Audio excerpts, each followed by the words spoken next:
Alrighty guys, before we get started, head on over to store.streamelements.com/jolibgames to go check out our merchandise store. I truly appreciate it. We have some really cool merch items, including a Say No to Trims t-shirt. We also have mugs and beanies and a lot of stuff that you could think of. Link is in the description, and thanks so much guys for your support. What is up everybody? It's Joe from JLW Games coming at you with another cool video. Today is finally the day we get set on our new challenge park, the successor to Wind Valley Park, beloved series that you guys have loved so much. We did the grand finale episode on that, and there's going to be a lot of cinematic stuff coming from that park very soon, so be on the lookout for that. I've been very busy, but it is finally here. I finally got the time to test out this park a little bit. I actually went in, did a little bit of test to kind of see the money flow. It is going to be difficult, even with the $50,000. So that was one thing I was wondering, did I get myself too much budget? But I'm going to set down a little bit of some rules to make this a lot more challenging and realistic. The point of this is going to be challenging, realistic, and everything you can think of, like along those lines. So everything in this park is going to be a challenge, but it also has to be realistic at the same time. So that's going to be the interesting part. And I'm going to lay down a few rules here before I get started so you guys kind of have an idea of all of the rules in place before we get started. So I have $50,000 to spend. Now the first rule of thumb is I have to spend at least $40,000 of that before we even open the park. So you're going to see when I do the time lapse and everything, you guys are going to watch the time lapse of me putting together what I'm going to put together. The other rules is that I need to have a thrill ride, a gentle ride, and one roller coaster before we open as well. And that will give me a lot of room to do some scenery theming and everything. And the roller coaster can be whatever I want, as long as it's, you know, kind of a reasonable first coaster. You know, obviously I'm not going to do like a strata coaster to start out or something like that, or something crazy. It needs to be kind of reasonable, but everything like that. Everything's already unlocked, so I did make that decision to already have everything unlocked with no research. Staff features are going to be interesting as well. It is very important that another rule, the last rule actually, is that we can only charge for park entry and not for the ride. So we cannot do both. We're not going to be allowed to charge for rides and charge for park entry. We have to do one or the other, and I'm going to choose to do the park entry. Now this is a little bit this is the part that's going to make it really difficult, because I need to make sure I have enough shops and stuff inside the park for purchasing to try and maintain a good standing on that. But the good news is I could probably charge more for entry, and then you know, park ratings are going to matter, and then I need to make sure I have a steady flow of guests coming into the park while also making sure that my shops and facilities are making as much money as possible. So that's going to be very important. We're going to keep the realism there, because what park do you know that charges for entry and all their rides as well? There are some upcharge attractions, but for the most part, rides are going to be coming with your admission. So we're going to keep that in mind, and I am free to kind of do whatever I want, and I have a little bit of an idea to get the park started, and we're going to go from there. So I want to have multiple themed lands, but we're not going to start off with multiple themed lands. Kind of, we're going to have like this very good entrance area.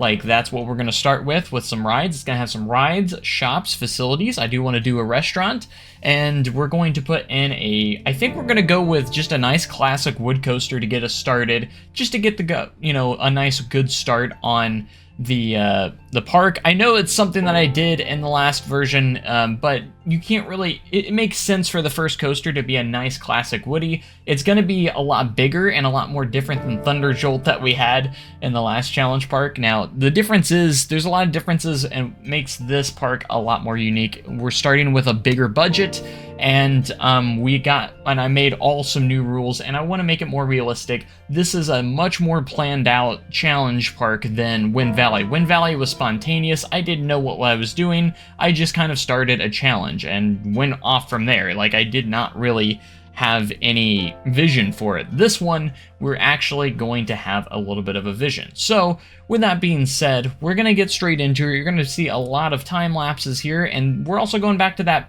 format where we're going to be doing time lapses, real non-time-lapse sections, kind of like how we started off with Wind Valley Park. You guys seem to really like that format. It does take a little bit more on editing, but for this series, it's definitely going to be worth it, and I think this will be an even more incredible series than Wind Valley, honestly. And it's going to be very challenging. I hope that even though I didn't do a ton of testing, I did enough testing to kind of see how challenging it's going to be to make money. And I have to tell you, it's going to be pretty challenging. But I think I'm up for the challenge. And again, we can use loans if we need to, all that different stuff and everything. So it just kind of depends on how we go. So management of the park is going to be interesting, and we're going to go from there. So without further ado, let's get into it. I hope you guys enjoy this episode of the new challenge park. So let's get right on in.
So you guys just saw the time lapse of me kind of working a little bit on an entrance plaza here, which I think turned out pretty good. I'm pretty happy with how this turned out, and we used under $4,000, so that's a pretty good start. We want to make sure we have plenty of money for the actual rides and attractions, because we're going to be detailing a lot of that stuff as well. So again, the idea with this challenge park is, again, to do a lot of detailing and make sure that I wanted to make sure I had a good enough budget to be able to do a lot of detailing, and it is going to be hard to make money, so we do want to make sure we have our park rating super high. So that's the one thing that I think we're going to really focus on. I did kind of take inspiration just in the slightest. I know it doesn't really resemble it, but just in the slightest with a little bit of Cedar Point.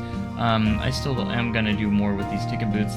This roof needs to be figured out, but I figured I'd just kind of let you guys give a quick breather here while we kind of explain what we've done. So I think the entrance, again, does look good. I covered up the actual end-game stuff for the entrance, and I think it turned out pretty good. And then we're going to do a little bit on the inside here for our park. So we're going to need to do a lot of different things here. We're going to at least need to be starting off with 3 rides at the very least. That's not to say we won't add more and stuff. Now, I do want to add a lot of foliage into the small parking lot and everything eventually, but I'm going to save my budget until we get to that point. So I'm not sure if we'll have the budget to use that just yet, but once we get the budget and everything going, once we get all our money going and everything, we might do that. Now, I did make these ticket booths. I do plan on doing some priority passes, mostly because I think it's a very good idea to make some a little bit extra money-wise, and hopefully guests will actually take to it. And I need to make sure that I have priority passes, priority queues for all of my rides as well. That way I can utilize this priority pass as well. I might eventually have 2 eventually, but as of right now, we're going to start off with just 1 booth. That's why I have this one. I have this one open up just in case we do want to add a second priority pass booth once we get to that point. But for right now, I'm just going to have the one. And I also put a staff building in the inside here. I think we might have just a couple staff members here at the entrance, at least for what we can afford, at least to keep this booth open, and that way they have access to a to get some breaks and stuff right there. The only thing is the more of those I add, the harder it's going to be. So I'm probably only going to have 1 more staff building as well going inside the park. So we'll keep that in mind. But as for the entrance area, I think it turned out pretty good, and I'm really excited to see where we go from here into the park and actually build a lot of the rides and such. So we're going to get into that a little bit, and yeah, so enjoy the ride. I just wanted to quick poke in here a little bit and tell you exactly what my inspiration and what was kind of going on here for the start of this awesome park. So let's get back into it.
Alright, everybody, we are going to go ahead, I think, and kind of wrap things up here for the first episode here of the series of this challenge park. And as you can see, we got quite a bit done, I think, in this first episode. I did the entrance area, which is pretty much done, and then, of course, like kind of like the front plaza on the street, like Main Street and everything. We're going to do like a little main street here that leads up to this Ferris wheel, which is going to be our gentle ride. I'm going to change the colors of that later, but I wanted to raise it up a little bit, give it a little bit more height, and really make everything look really nice and neat. I'm not sure if I'm going to fill all these up with buildings yet. We're just kind of keeping an eye on this budget, which we've only spent, we've spent under $9,000 so far, so I think we're on a pretty good pace as long as we can fit in a thrill ride and a roller coaster with some good detail and everything. So I think it's turning out pretty good, actually. I'm pretty confident that we'll have a nice little park to open up right